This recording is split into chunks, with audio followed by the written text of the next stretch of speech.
5.1 का fourth question है, which of the following are APs, if they from an AP find the common difference D and write 3 more terms. Part है A, 2a, 3a, 4a and so on. इसमें हमें क्या करना है कि उसी तरह से हमें बताना है कि इसकी एपी हैं, यदि एपी हैं तो उनके थर्ड टर्म यानी कि 3 टर्म आगे के हमें अगले 3 पद और ज्ञात करना है। इसमें हमने आपको बताया था A1, A2, A3, A4। यह आप लिख लीजिए, हमने यहीं पे कराया, सॉल्व में ज़्यादा टाइम बर्बाद नहीं कर रहे हैं। इसके 10th में क्या है, हमें वही फॉर्मूला लगाना है, A2 माइनस A1। A2 क्या है 2a, A1 क्या है A। 2a में से यदि 1a माइनस हो जाता है तो क्या बचता है A। इसके बाद A3 माइनस A2, तो यहाँ पर क्या है, A3 क्या है 3a माइनस A2 क्या है 2a। यदि 3a में से 2a को माइनस कर दिया जाए तो भी यही बचता है। A4 माइनस A3, यह क्या है, A4 कितना है 4a, A3 कितना है 3a। 4a में से यदि 3a को माइनस कर दिया जाता है तब भी क्या होता है, a बचता है। अब यह तीनों जो सार अंतर हैं, जो कॉमन डिफरेंस है, वो क्या है, a है।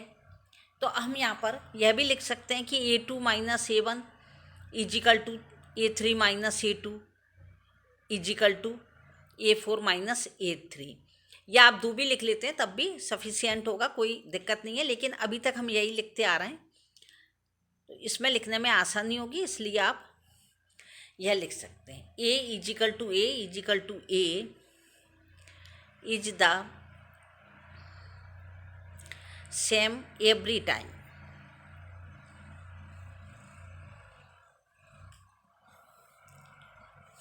So the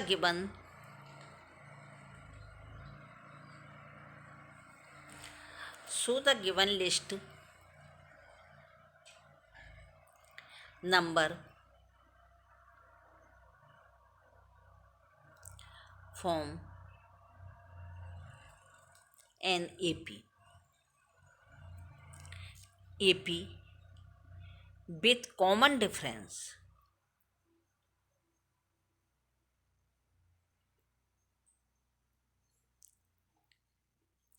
कॉमन डिफरेंस क्या है इसका, D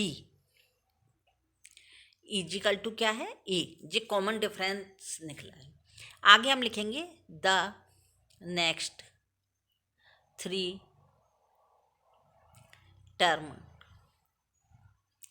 टर्म्स आर, यानी कि अगले 3 पद हमको इसमें लिख के बताना है। हिंदी मीडियम के बच्चे इसमें लिखिएगा A बराबर A क्या है, समान है, अतः दी गई संख्याओं की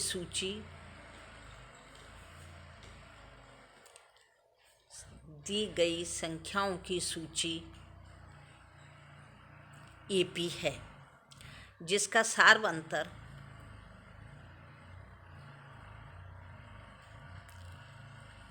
अंतर यानी D बराबर A है, और इसके अगले 3 पद हैं। अब आगे के 3 पद यानी 3 टर्म हमें बताना है, तो 4 टर्म तक तो बुक में आपको दिया था, यह हम 3 टर्म इसके फाइंड करेंगे।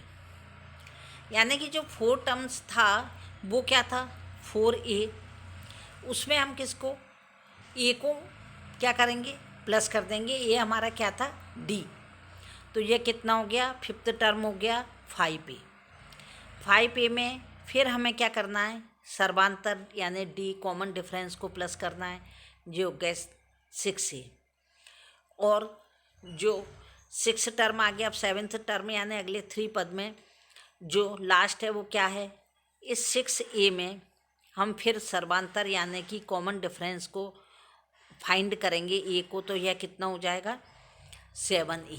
यह इसके 3 टर्म्स हो गए। 10th पार्ट इसका कंप्लीट हो गया। इसका 11th पार्ट है। 11th पार्ट है ए की पावर 2, ए की पावर 3 और ए की पावर 4 एंड सो ऑन। इसे हम सॉल्व करेंगे। यह A1, A2, A3, A4। यहाँ आप दोबारा इसको क्वेश्चन को उतार के सॉल्व करने के से पहले कर लीजिएगा, हम दोबारा इसको नोट नहीं कर रहे हैं।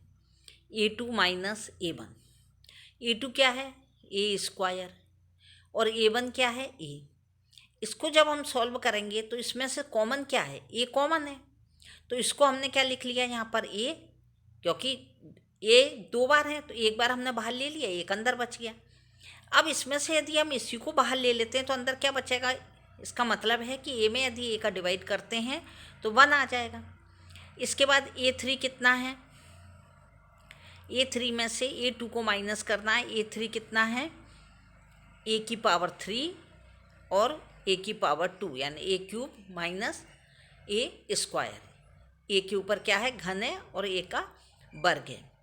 इसमें से हम ए स्क्वायर को कॉमन ले लें तो इसमें क्या बच जाएगा ए, और इस minus as it is A square में से यदि हमने ए स्क्वायर को बाहर ले लिया तो केवल 1 बच गया। फिर A4 माइनस A3 करनी है हमें, तो A4 क्या है ए की पावर 4 माइनस ए की पावर 3। इसमें हम क्या करेंगे ए क्यू को ले लेंगे, यानी ए की पावर 3 को हमने कॉमन ले लिया, अंदर क्या बच गया ए, और यहाँ पे बाहर जे का जे ही आ गया तो डिवाइड में जे आ गया। अब ये पूरा नंबर है तो इसमें ए माइनस 1, फिर जे इस तरह से जे क्या है सेम नहीं है, तो हम यहाँ इसके बजाय अब इसको भी लिख के बताते हैं, क्योंकि हम दोनों ही तरीके से आपको समझा देते हैं जिससे आपको ये कन्फ्यूजन नहीं हो कि किसी सवाल में यह दिया है किसी में यह। बात इक्वल ही है, चाहे आप इसको इजिकल टू करके लिख लीजिए चाहे इसको। यहाँ हम लिखते हैं A2 minus A1 not equal to A3 minus A2। यह इसके इक्वल नहीं है। अब आगे भी यह लिखने की ज़रूरत नहीं है, क्योंकि यदि एक भी इक्वल नहीं होता तो क्या होता है कि कॉमन डिफरेंस नहीं होता, यानी कि सार्व अंतर सेम नहीं होता। तो जब ये सार्व अंतर सेम नहीं होता, समान नहीं होता, तो हम इसमें आगे क्या लिखते हैं कि the given list of number does not form. क्या नहीं करते जे, एपी नहीं बनाते, एपी। इसी तरह से हिंदी मीडियम के बच्चे लिखिएगा A2 माइनस A1 बराबर नहीं है A3 माइनस A2, अतः दी गई संख्याओं की सूची एपी नहीं है। यह 11th क्वेश्चन सॉल्व हो गया।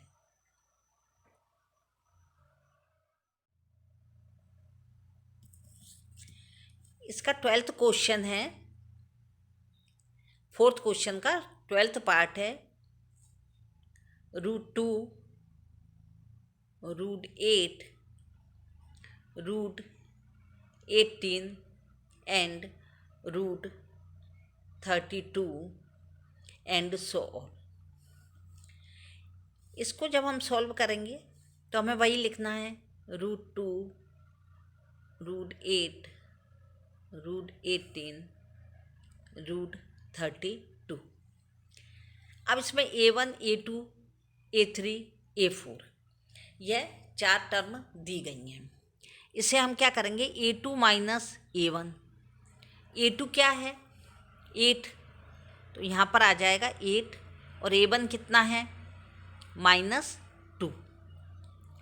A1 A2 A3 A4 इसे आप लिखिएगा नहीं, यह केवल समझने के लिए है। अब जब हम 8 के फैक्टर करेंगे तो ये कितने आ जाएंगे 2 × 2 × 2 और माइनस एज इट इज और √2 एज इट इज। अब इसे आगे बढ़ाएंगे तो यदि हम इन दोनों का यह रूट है इस पर यदि स्क्वायर लगाते हैं तो रूट से स्क्वायर कट जाता है, तो ये क्या फुल नंबर हो जाएगा 2 √2 - 2।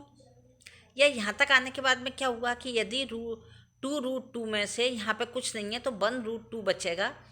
तो रूट कभी भी माइनस या प्लस नहीं होता, फुल नंबर माइनस प्लस होते हैं। इससे पहले भी एक पार्ट में हम आपको यह बता चुके हैं। तो 2 √2 में से यदि 1 √2 चला जाएगा तो यह बचेगा केवल √2।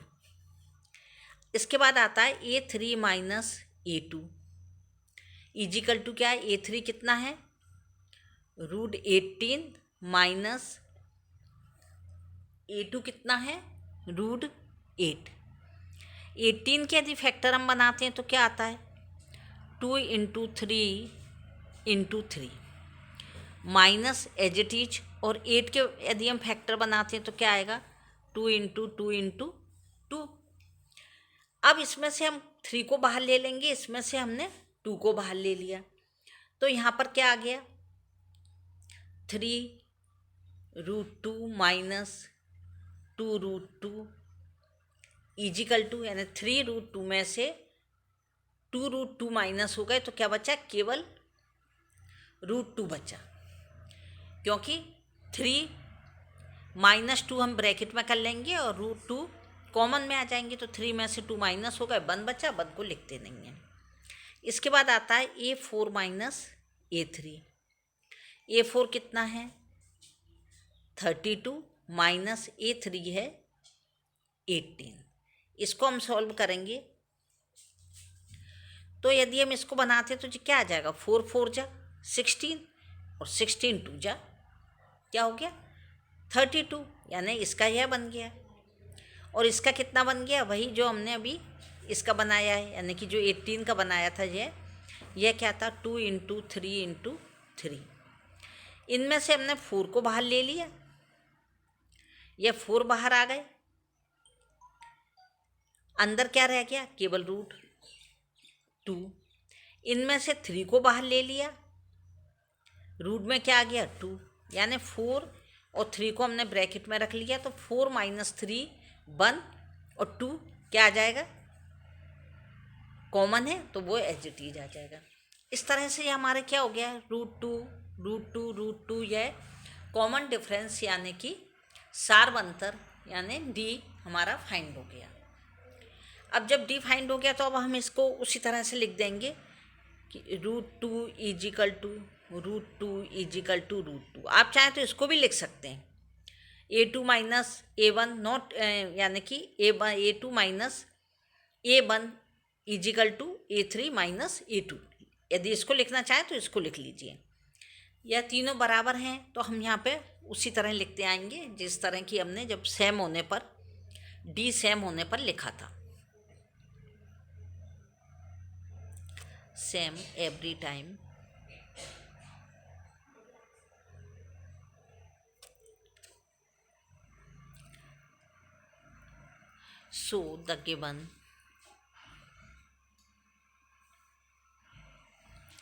so the given list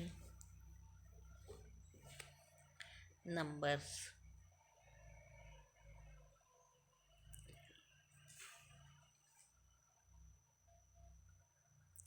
form an EP with common difference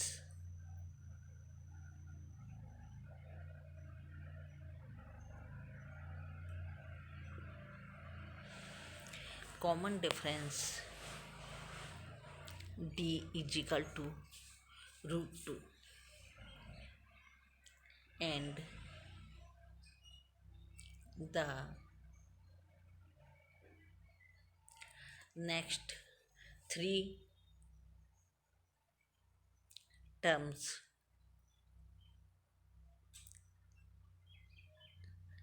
are, जो भी हम 3 टर्म्स निकालेंगे वो अभी हम आगे लिख रहे हैं।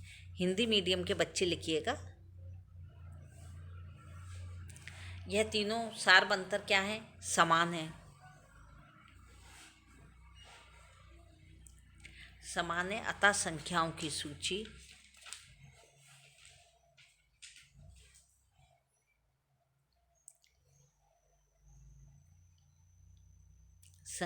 सूची एपी है, जिसका सार्व अंतर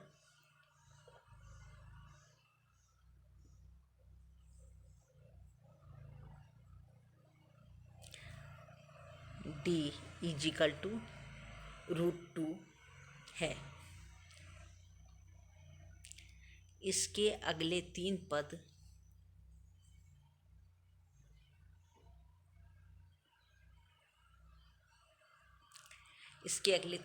हैं। अब इसमें हम क्या करेंगे?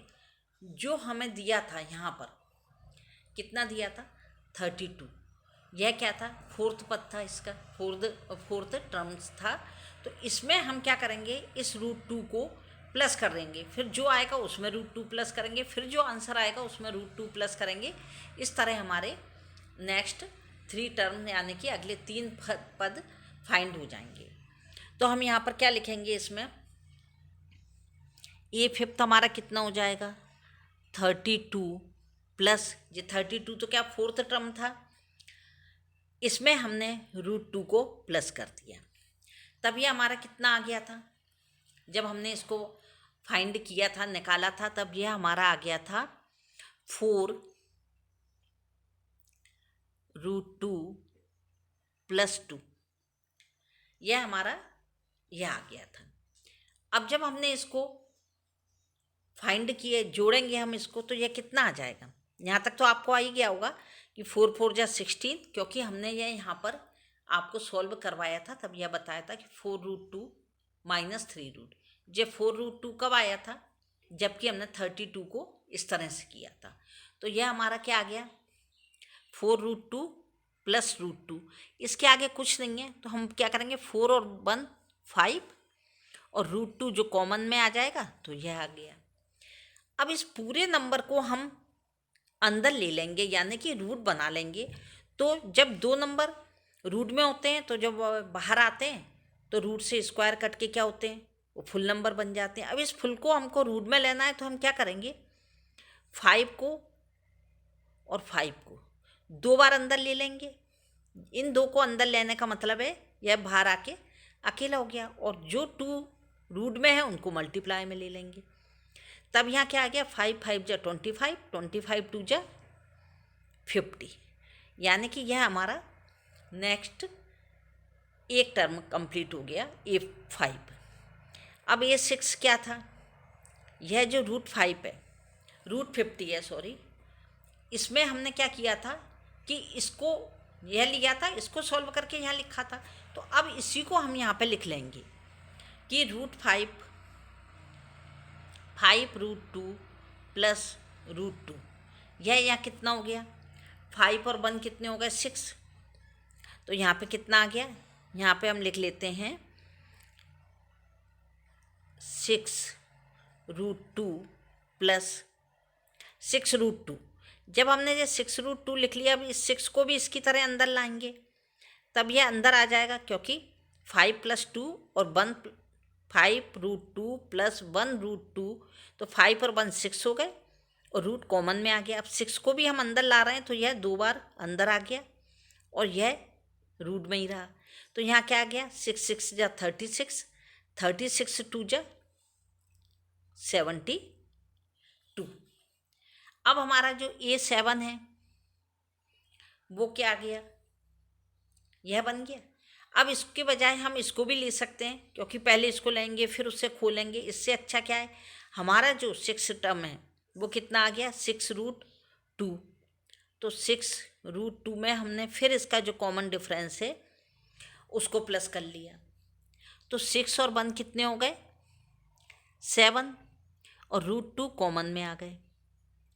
अब इसको वापस हमने जब रूट के अंदर लिया तो यह 2 बार बन जाएगा 7 × 7, और जो √2 है वो मल्टीप्लाई में आ गया, यानी 7 7 जा 49, 49 2 जा कितने हो गए 98, यानी कि हमारा 1 2 3 ये थर्ड टर्म जो है 3 आगे के हमने क्या किए टर्म लिख दिए, यानी अगले 3 पद हमारे कंप्लीट हो गए।